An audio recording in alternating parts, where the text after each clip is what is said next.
கண்ணு மொழி காக்காமுள்ள குருவ ரெண்டும் குருவ நெல்லா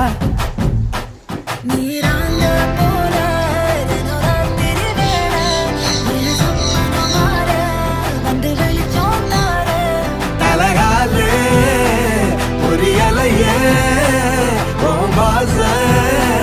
தெரியலையே மனசு ரக்க முளைச்சு பறக்குது யாத்தே கண்ணு மொழி காக்காமுள்ள குருவ ரெண்டும் குருவ நெல்லா. I love to walk on the beach. The best thing about beach is na I love the sunrises. நம்ம கிளையண்ட் ஒருத்தர் கன்னியாகுமரியில இருக்கிறாரு. He have a resort there. Sunrise, sunset, both at same place. நடுவுல திருவள்ளுவர் வேற இருப்பாப்ல. Shall we go? போய் photo எடுத்து அனுப்பு. I'll put it on Instagram. Very nice. நேசத்துக்கும் பாசத்துக்கும்